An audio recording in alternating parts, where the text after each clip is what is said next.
Na noite de 31 de março de 1848, houve uma série de sons muito fortes e contínuos. A garota Kate desafiou a força invisível a repetir com algum barulho a quantidade de palmas que ela batia. A resposta foi imediata. Margaret Fox, a mãe, fez um teste. Perguntou algo que somente ela ou algum familiar podia responder. Perguntou as idades de seus filhos. A resposta veio com exatidão. Perguntou se era um espírito que batia. 2 pancadas responderam sua pergunta. Assim, Margaret iniciou uma espécie de entrevista, onde acabou descobrindo que aquele era um espírito de um homem que foi assassinado naquela casa e que seus restos mortais estavam enterrados na adega. Através de combinação alfabética com as pancadas produzidas, chegou-se à identidade da vítima. Descobriu ainda o assassino.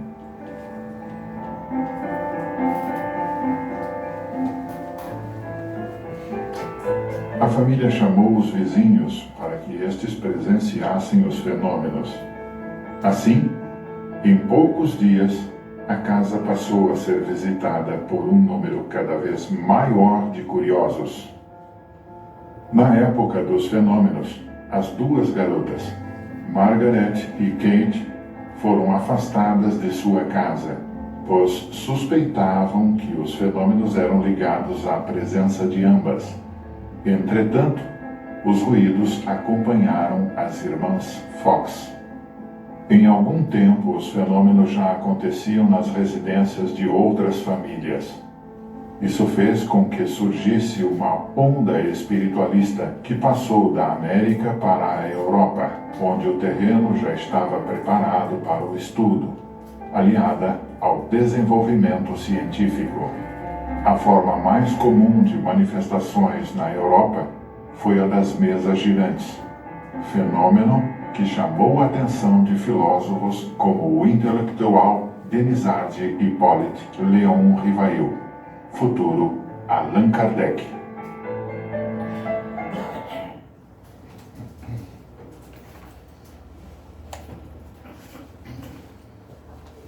Bom,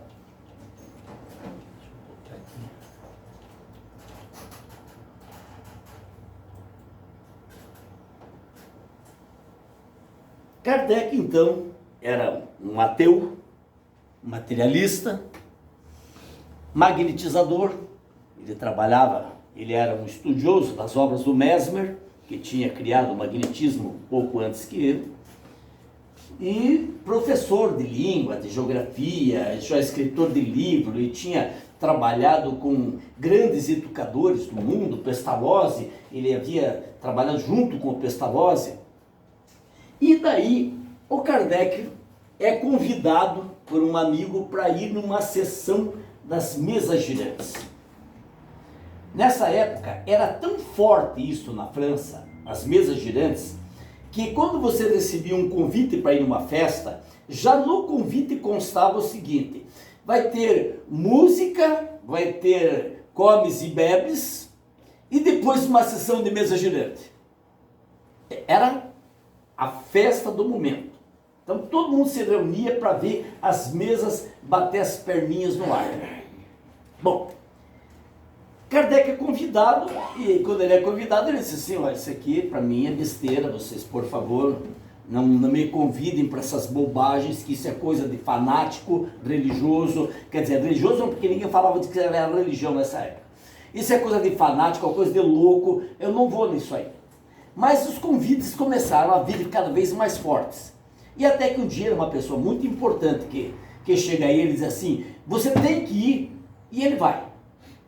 Só que quando ele chega lá, ele começa a ver, ele conhecia todas as pessoas que estavam no grupo. Ele, como educador, se interessava muito pela cultura das pessoas. E naquela época a França era o berço cultural do mundo. E ele, conhecedor que era da vida pessoal de cada uma daquelas pessoas que estavam naquela sala, ele resolveu fazer perguntas que ele tinha certeza que ninguém daquela sala saberia a resposta. E as respostas começaram a vir exatas. Daí quando ele sai da sala, o que convidou ele disse assim: agora você está convencido que a mesa fala? Ele disse: não.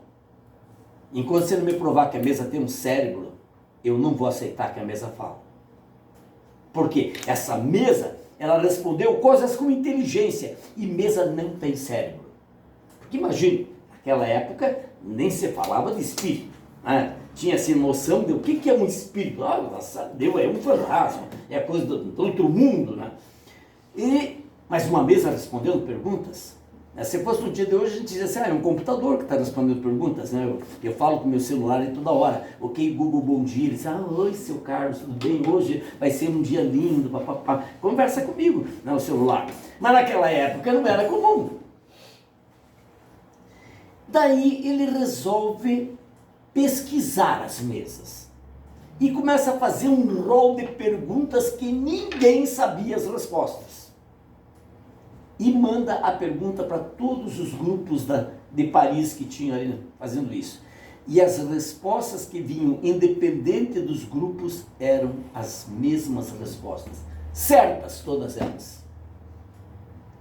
Bom, daí ele começou a aprofundar mais nas perguntas e começou a descobrir que aquelas perguntas estavam sendo respondidas por espíritos usando de um equipamento que pudesse chocar a sociedade naquele momento.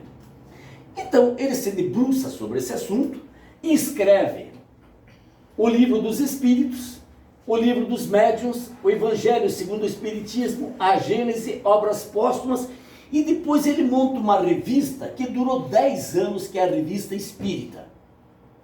E essa revista ele editava uma por mês, e por 10 anos ele editou essas revistas até a sua morte. Bom, e o Kardec foi reconhecido, então, numa época de ouro da cultura europeia, como o bom senso encarnado. Porque na primeira pergunta que ele faz no Livro dos Espíritos, ele não pergunta quem é Deus.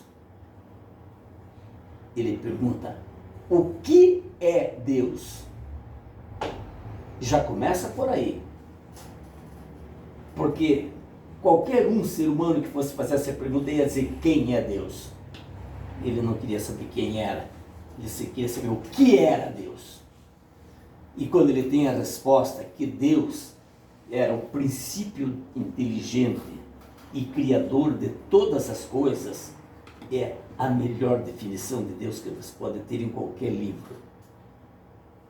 Deus não é aquela figura barbada que está sentado em uma nuvem, né, simplesmente futricando a nossa vida. É uma coisa muito mais séria que nós não temos nem sequer a mínima dimensão para entender o que é Deus. Nós temos sonhos de imaginar uma coisa assim. Então o que o homem fez sempre? Tentou humanizar Deus. E já num arrobo de vaidade, né? Não, mas Deus criou o homem à sua imagem e semelhança. Pouco vaidosos que os homens são, né? Imagina, não, Deus é igual a mim, é bem igualzinho. Tem até uma covinha no queixo assim. Então, gente, esse foi o causador de um estudo sério da doutrina espírita. Depois dele veio um outro cientista que era prêmio Nobel de Química, William Crookes. William Crookes, ele... Vamos abrir aqui, amigo. Vamos abrir. Bom, depois eu vou mostrar para vocês o William Crookes, tá bom? Porque às vezes o computador faz essas sacanagens com a gente, né? Tem um amigo que ele diz que o computador é aquela máquina que ela serve para resolver problemas que não existiriam se não existisse computador, né? Então, às vezes acontece isso. Mas o William Crookes era um inglês, ele fez várias descobertas de química, foi prêmio Nobel, e este homem, ele entrou para estudar a doutrina espírita para desmascarar o Kardec. Ele queria dizer que o Kardec era um embusteiro, e ele acaba entrando na Academia de Ciência de Paris e dizendo: de hoje em diante eu não acredito em espiritismo, eu sei que existe. Acreditar é uma coisa, eu sei que existe. Então ele declarou em público na Academia da França. Bom, depois dele veio Alexandre Aksakov, que era um russo. Vamos ver se eu, no Aksakov, ele não me deixa na mão. Me deixou na mão também. Depois eu mostro para vocês esses dois. Depois veio o Gabriel Delany, que foi um secretário do Kardec, trabalhou junto com ele, era o braço direito do Kardec, fazendo grandes estudos junto com o Kardec. Era esse cara aqui, ó. Ele era um engenheiro, cientista, fundou a União Espírita Francesa e o jornal O Espiritismo. Ele escreveu o livro O Espiritismo perante a Ciência, O Fenômeno Espírita, A Reencarnação, A Evolução Anímica, a alma, e o outro, A Alma é Imortal. Então, vejam, o Kardec, todos esses nomes que eu vou passar para vocês, foram prêmios Nobéis. Ele só tinha cientistas do lado dele. Não tinha curiosos. Aliás, os curiosos eram os médiuns, que eram as mulheres, normalmente eram mulheres as médiuns que serviram para trazer as comunicações, mas esses cientistas dissecavam todas as informações que recebiam dos espíritos, cada um tentando provar que aquilo era falso, que aquilo não era verdadeiro. E hoje eu sinto tanto, que com a tecnologia que a gente tem, a Federação Espírita Brasileira, ela não abraça uma pesquisa científica. E daí ela expulsa as pessoas que buscam a comprovação científica. É uma pena, porque hoje nós temos tecnologia para isso. Hoje nós temos uma tecnologia que daria um brilho maravilhoso na doutrina. Porque a gente não tem que ter medo da ciência. A ciência é ela que vai provar para a humanidade inteira que o espiritismo é real. Que não adianta a gente ficar de grupinho em grupinho, ficar falando essas coisas. Muita gente que tem fé diz: tá, eu vou acreditar porque eu tenho fé. Mas se eu tiver uma prova contundente, ninguém vai precisar acreditar, todo mundo vai saber. Porque acreditar é você sonhar com alguma coisa que, eu quero que isso aconteça. E o meu ideal era poder ver isso acontecendo através da ciência. Porque as poucas coisas que eu consegui, que vocês vão ver, vou tentar passar para vocês, sempre estarão fundamentadas na ciência. É lógico que o lado religioso tem que ser levado em conta. O lado ético e moral da vida, lógico, sem isso a vida não avança. Mas nós precisamos estar sempre com os pés no chão para não ficar dando bom dia para poste. Tá? Vamos lá, vamos continuar.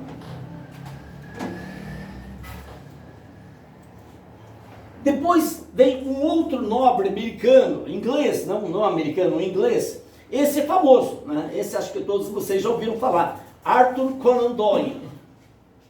Para quem não lembra, este era autor do livro Sherlock Holmes. Né? Ele foi o grande autor desse livro, ficou famoso no mundo, mas não pelo livro. Ele ficou famoso porque ele era um espírita convicto. Então, o Conan Doyle, ele era escritor e médico e escreveu mais de 50 obras literárias, em especial o livro A Nova Revelação. Ele foi presidente da Federação Espiritualista Internacional e presidente da Aliança Espírita de Londres e presidente do Colégio Britânico de Ciência Espírita. Então vejam, o Espiritismo quando nasce, quando ele chega para a sociedade, ele chega embasado da mais alta ciência que tinha na época.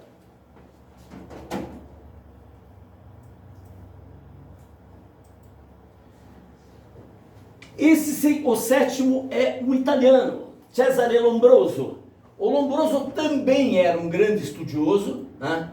Ele era médico e cientista italiano e um grande pesquisador espírita. E ele escreveu um livro que até hoje é uma maravilha da gente ler, que é Hipnotismo e Mediunidade, onde ele se aprofundou no estudo do hipnotismo, porque as pessoas faziam uma confusão, que a hipnose ela era um tipo de mediunidade. E não é, são coisas diferentes, são coisas bem distintas. Né? Depois nós temos aqui o senhor Leon Denis. O Leon Denis era filósofo, maçom e principal herdeiro de Kardec. E ele fez uma obra vastíssima dentro da doutrina espírita. Ele escreveu os livros Cristianismo e Espiritismo, Depois da Morte, Espíritos e Médiuns, Joana d'Arc Médium, O Além e a Sobrevivência do Ser, O Espiritismo na Arte, O Porquê da Vida e o último, O Problema do Ser, do Destino e da Dor. Este último livro eu indico para quem quiser conhecer um pouco da doutrina espírita. Vale a pena, é uma leitura necessária para a gente conhecer a doutrina. Porque hoje em dia o que acontece no Brasil é que as pessoas ficam dizendo o seguinte: leia o Evangelho segundo o Espiritismo e está tudo resolvido. Não está. Se a gente não entender a parte técnica da doutrina, a gente não respeita ela de acordo. E a gente não usa 100% que a gente pode usar da doutrina. Se a gente ficar só com um pedacinho, é que nem um diamante, tem 57 facetas. Você vai ficar com uma faceta só, e as outras 56 não contam. Né? Então, querem conhecer a doutrina espírita? Tem que ler muito. E, olha, e passa-se a vida inteira lendo e a gente não lê tudo. Eu já li, eu estou lendo esse livro. É exatamente o que você está falando. É isso. Aquele primeiro lá, Cristianismo e Espiritismo. Aquilo também é muito bom. Dá uma noção muito boa do que é aquilo. Bom, daí nós temos o seu Camille Flammarion aqui, que era um astrônomo, amigo pessoal do Kardec, autor de diversos livros, sendo autor da frase no enterro de Kardec, dizendo que ele era o bom senso encarnado. E foi também autor do capítulo sobre uranografia no livro da Gênese de Kardec.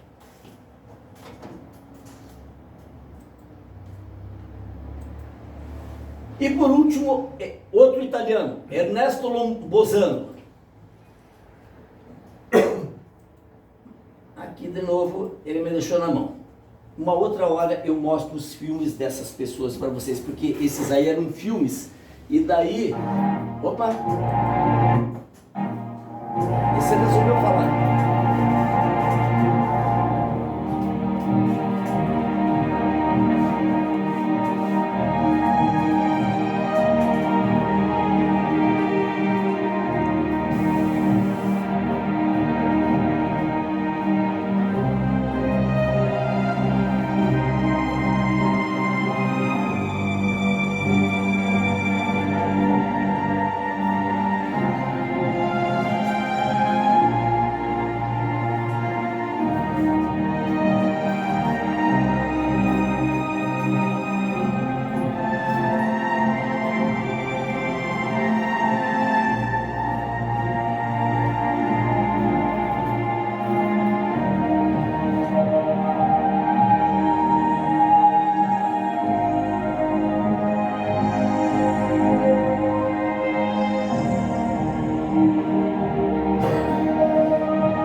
Eu falei que era o último, mas tinha esquecido o Charles Richer.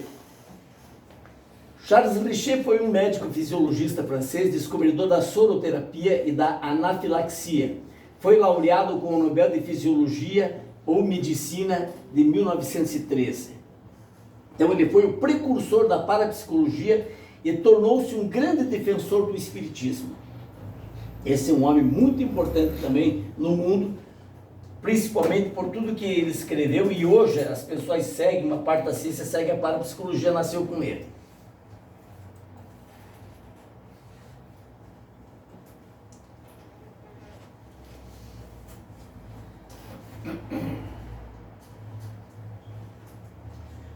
Ficou alguma dúvida dessas pessoas que eu falei aí? Querem saber mais alguma coisa assim deles? Os livros, qualquer coisa, para pegar os nomes contigo, né?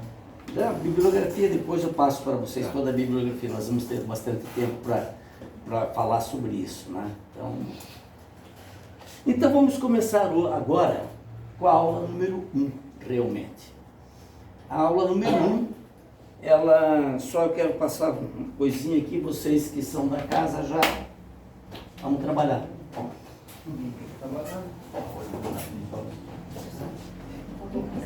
Hein? Faltou? Vocês não assinaram? Não. Daí, veja quem que não assinou ainda, daí passa para assinar. Eros, trabalhar.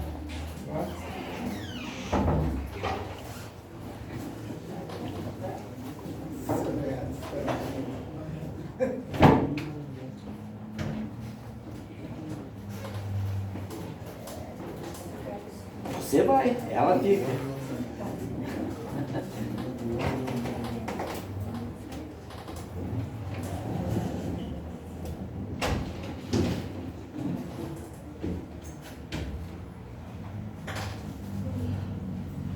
Muito bem. Então, na primeira aula, realmente, do curso, nós vamos ver a classificação da mediunidade segundo os seus efeitos. O que isso quer dizer? E também vamos ver um pouco sobre manifestações físicas espontâneas e os tipos de comunicações. Bom, segundo os seus efeitos, a mediunidade, ela divide-se em dois grandes grupos. Um, de efeitos materiais, físicos ou objetivos. E o segundo grupo, de efeitos intelectuais ou subjetivos. Então, um é o que tange as nossas capacidades sensitivas materiais, os que ferem o nosso paladar, a nossa visão, a nossa audição, o nosso tato. E os outros são intelectuais. Então, quando você sonha, ele é quase intelectual. Quando você conversa com o espírito, ele é intelectual. Quando você tem uma alucinação, é físico. Alucinação não é mediunidade. Alucinação é um problema físico. Então, esses atacam na matéria e esses na parte espiritual. Então vamos começar pelos objetivos.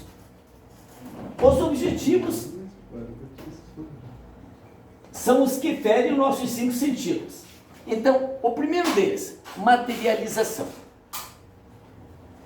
O que é materialização? É quando o espírito, ele, através do uso do ectoplasma, da energia de um médium, ele consegue formar uma coisa sólida. Essa porta é difícil, força isso. Então ele consegue formar uma imagem e coisas sólidas.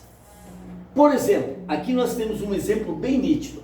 Aqui é uma fotografia de um rapaz chamado Carlos Augusto, que era filho desencarnado da dona Inayá Lacerda. E aqui, esta aqui é a imagem que foi colhida em uma sessão realizada no Grupo Espírita Luiz Gonzaga em dezembro de 52, com o médium Peixotinho, na presença de Chico Xavier. Então, aqui como ele era em vida, aqui como ele apareceu depois de morto. Ele já em espírito, ele se materializando. Vejam que é exatamente a mesma criatura. E mais, ele se identificou quando entrou, quando chegou nessa parte aqui. Hoje em dia, fenômenos de materialização são muito raros, porque a maioria dos centros espíritas não tem a paciência para chegar neste resultado, que é preciso muito estudo para chegar nesse resultado. É preciso muita disciplina e muito estudo. A materialização, para ocorrer, você tem que ter luz zero, é ambiente completamente escuro, porque a luz, ela causa uma ionização dos átomos que prejudica a formação da imagem para o espírito. Então o espírito tem que fazer muita força para se manter visível assim, dessa forma aqui. Então aí já é o primeiro, a gente esbarra no primeiro problema, que a maioria das pessoas diz, mas vai ter que deixar tudo escuro, então isso aí tem sacanagem, porque não... E não é isso, a gente tem que estudar a técnica e por que tem que ser escuro. Tá? Mas vocês vão ver mais alguma imagem aqui de materialização, também do Peixotinho, né? Mas já no ano seguinte, o espírito Ana, também na presença do Chico Xavier. Aqui o Peixotinho está deitado, porque o ectoplasma, nesses casos, ele sai pelos orifícios do nosso corpo. O médium, ele começa a exalar ou pela boca, ou pelo nariz, ou pelo ouvido, ou pelos órgãos sexuais. Vai saindo como se fosse uma fumaça, e essa fumaça, ela vai tomando vida, vai tomando corpo, e ela acaba se materializando. Hoje em dia, eu não conheço nenhum centro no Brasil que está fazendo trabalho de materialização. Hoje em dia. Mas eu já participei de trabalho de materialização. Eu já vi materialização acontecer na minha frente. Eu vi uma materialização de um vaso de flores deste tamanho, que pesava quase 50 quilos o vaso, e esse vaso aparece, nós apagamos a luz, e quando a luz acendeu, nós numa sala fechada, com as portas todas travadas, e eu estava sentado na porta da sala, quando a gente acendeu a luz, estava um vaso de flores de 50 quilos no meio da sala, com flores lindíssimas. Então isso é uma pena de a gente não ter mais grupos que estudem isso, porque os médiuns estão aí, estão vivos, estão disponíveis inclusive. Muito bem, vamos lá. Não, vamos voltar.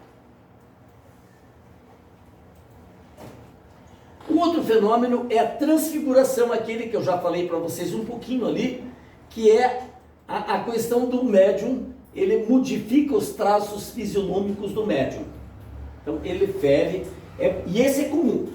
Esse numa mesa mediúnica, volta e meia, você tem um médium do teu lado, e ele começa a receber uma entidade, e você olha para o médium e diz, nossa, essa mulher está ficando um cara de homem agora, né? E a gente tem a impressão de que ela está se tornando uma outra criatura.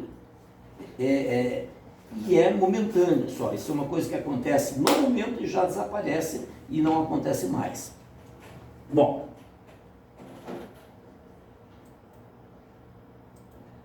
o outro fenômeno é levitação. A levitação é a capacidade de vencer a lei da gravidade. Isto nós fazemos aqui na casa.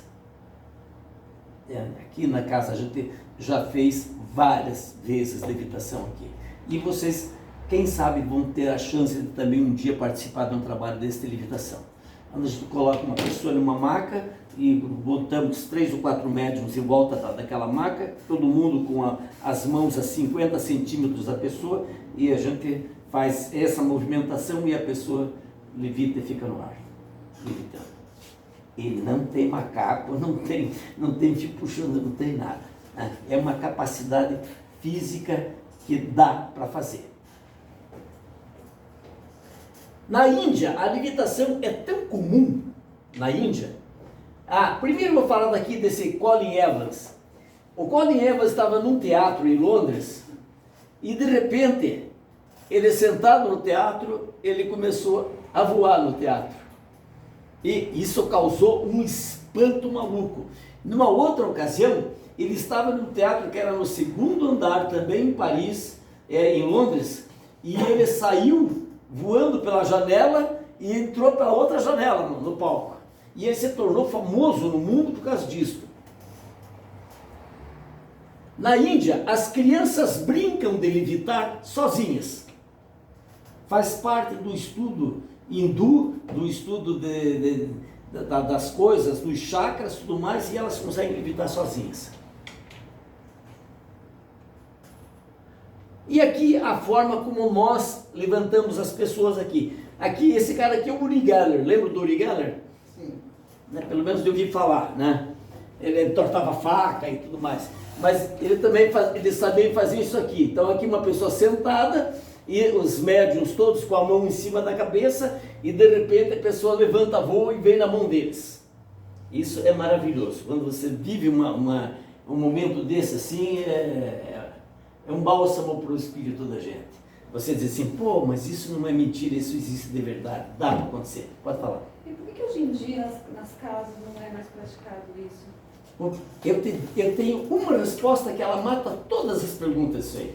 Preguiça de estudar. Preguiça de estudar. E o pior de tudo é que as pessoas da minha idade e os mais velhos que eu estão morrendo. Então nós vivemos casas espíritas desta forma. Os jovens não conhecem mais isso. Então vai chegar um dia, se a gente não formar pessoas para dar continuidade ao nosso trabalho, vai ficar em livros e ninguém vai dizer, você vai dizer assim, mas alguém já viu isso acontecer? Ah, tem um livro escrito, isso aconteceu lá no século XIX, isso não existe mais. E é uma tremenda bobagem. Existe sim, é só forçar, é só estudar que dá para fazer. Qualquer dessas coisas dá para fazer. Nós esquecemos de uma coisa fundamental. Quando Jesus esteve entre nós, Ele vaticinou: vós sois deuses e farão mais do que eu. E ninguém acredita. Ninguém acredita que pode fazer mais que Jesus. Entende? As religiões fizeram isso conosco, inclusive a espírita. As religiões fizeram isso conosco. Ah, porque você não é merecedor. Ah, porque essas coisas não acontecem porque você não merece. Ovas que não merece. Se Jesus disse que nós podíamos fazer, Ele disse para os evangelistas: vide e curai. Não sei se vocês sabem como é que nasceu o Reiki. Modernamente, que das coisas modernas, o Reiki é o mais novo aí. O Izui, que é